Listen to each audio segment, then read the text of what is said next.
Bismillahirrahmanirrahim. Assalamualaikum warahmatullahi wabarakatuh. Nama saya Banun Ahmad, mahasiswa Perbankan Syariah kelas E semester 6, nomor induk mahasiswa 161420155. Dengan video kali ini izinkan saya untuk menjawab soal UAS sistem pengawasan perbankan syariah.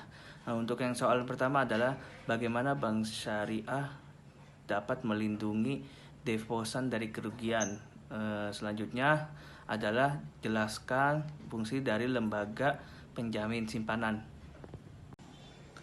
Untuk soal yang pertama jawabannya seperti yang diatur oleh DPS Dewan Pengawas Syariah, layaknya deposito pada umumnya, dana kita akan dijamin oleh lembaga penjamin simpanan atau LPS. Keselamatan uang kita akan dijamin oleh LPS apabila terjadi kebangkrutan bank.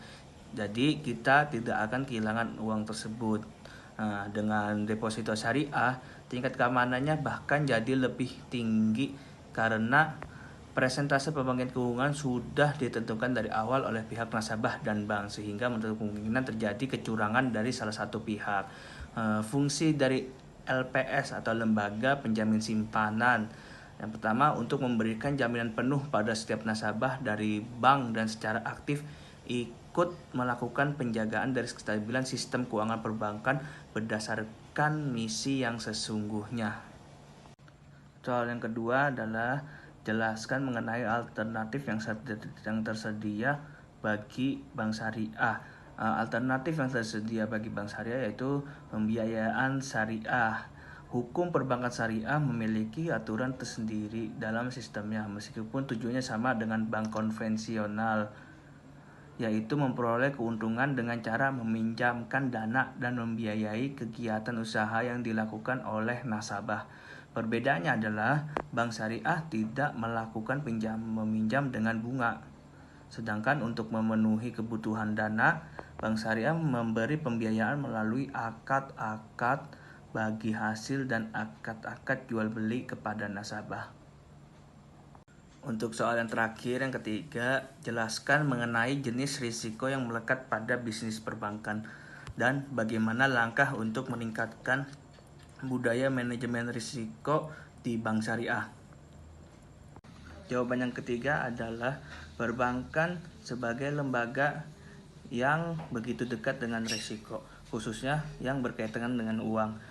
Posisi bank sebagai mediator telah menempatkannya sebagai hal yang begitu riskan dengan risiko. Berfluktuasinya kondisi perekonomian domestik, regional maupun internasional memberi andil dalam urusan pembentukan risiko pada perbankan. Secara umum, risiko perbankan adalah risiko pembiayaan atau kredit, risiko pasar, risiko likuiditas, risiko operasional, risiko hukum, risiko reputasi, risiko strategis, dan risiko kepatuhan. Selanjutnya adalah sasaran kebijakan manajemen risiko adalah mengidentifikasi, mengukur, memantau, dan mengendalikan jalannya kegiatan usaha bank dengan tingkat risiko yang wajar secara terarah, terintegrasi, dan berkesinambungan. Dengan demikian, manajemen risiko berfungsi sebagai filter atau pemberi peringatan dini terhadap kegiatan usaha bank. Secara umum, tujuan manajemen risiko itu sendiri adalah sebagai berikut. Yang pertama, menyediakan informasi tentang risiko kepada pihak regulator. Yang kedua, memastikan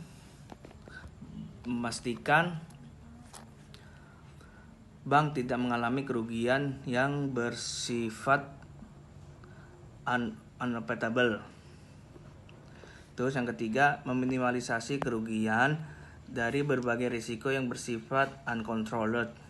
Yang keempat, mengukur exposure dan pemusatan risiko. Yang kelima, terakhir, mengalokasikan modal dan membatasi risiko.